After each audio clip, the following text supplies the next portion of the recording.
ئەمە کێیە؟ هەمووان دەڵێن کازمی هێشتا سەرۆگوەزیری ڕاستپێرا و زیاتر لە یەک هەفتە ماوە بۆ ڕاگەیاندنی کابینەکەی کە چی لەپڕ تەواوی لایەنەکان پاشەکشەیان کرد. چەند ڕۆژێک لەمەوبەر سەرۆکی دیوانی سەرۆکایەتی هەرێم فەوزی هەریدی بە گەشتبینیەوە ڕایگەیاند کە ئەوان بەرنامەی زورفیان بەدڵە. عەدنان زورفی لەگەڵ جەنابی سەرۆکی هەرێم چەندین جار بە تەلەفۆن پەیوەندی کردیە. دوێنێ جەنابی سەرۆکی ئەنجومەنی وەزیرانیش باسی کرد کە بە تەلەفۆن پەیوەندی لەگەڵ کردیە. ئێمە پەسەندی ئەو بەرنامەمان کردووە کە جەنابی عەدنان زورفی پێشکەشی کردووە. هەموو خاستەکانی هەرێمی کوردستان کە دیارن، یعنی پێویست ناکە باسییان کەین. هێشتا هەواڵی تەکلیفکردنی زورفی گەرم بوو، بەڵام فراکسیۆنی یەکێتی بە خێرایی بەیانێکی دەرکرد و پشتیوانی خۆی بۆ ڕاگەیاند. دواتریش میدیاکانی پارتی و یەکێتی وتیان زورفی بە تەلەفۆن قسەی لەگەڵ نێچیروان بارزانی و لاهور تاڵەبانی کردووە.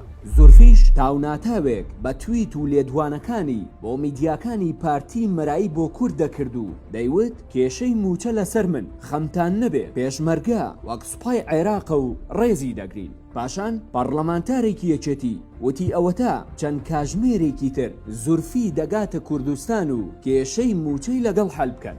زۆری نەخایەند لەپڕ خەرمانی عەدنان زورفی گڕی تێبەر بوو. کاتێک بیستی هەمووان بۆ ناوێکی نوێ و پیاوێکی هەواڵگری بە ناوی مستەفا کازمی کەوتون بە چۆکە. هێشتا لێدوانێک یان قسەیەکی خێری کازمی نەبیسترا بوو. هاوپەیمانی هێزە عێراقیەکانی سەر بە محەممەد حەلبوسی لە بەیانێکدا پشتیوانی خۆیان بۆ ڕاگەیاند و دواتر نێچیروان بارزانی بە ناوی خۆی و حیزبە هاوپەیمانەکانی گۆڕان و یەکێتی مبارەکەی لە کازمی کرد و وتی ئێمەش لەگەڵتین وەک ئەوەی زورفی هەربوونی نەبوو بێت. بەڵام یەکێتی بەوە ئۆقرەی نەگرت وەک لە کاروان دواکەوت بێ بە ناوی هاوسەرۆکێکیان لاهور تاڵەبانی لە بەیانێکدا پشتیوانیان بۆ کازمی دەربڕی.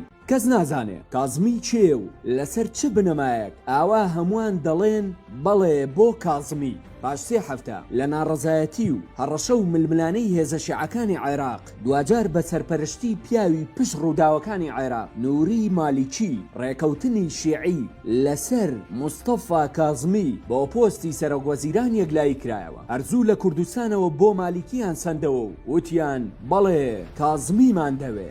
بەڵام با بزانین مستەفا کازمی چێوە هەمووان کەوتونەتە سەر چۆک بۆی.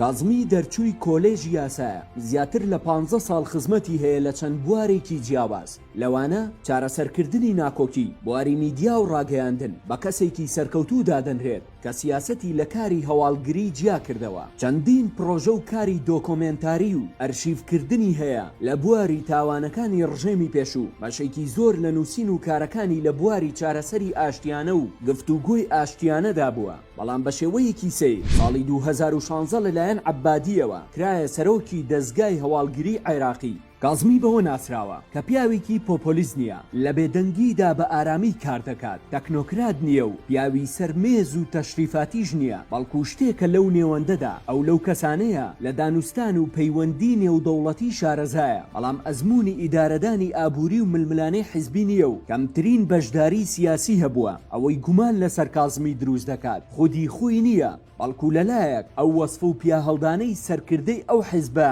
شیعی و کوردی و سونیانەیە کە عێراقیان بەم ڕۆژەگەیان. لەلایەکی تر هەڕەشەی حیزبوڵڵای عێراقیە کە کازمی تۆمەتبار دەکات بەوەی ڕۆڵی هەبووە لە کوشتنی قاسم سولەیمانی.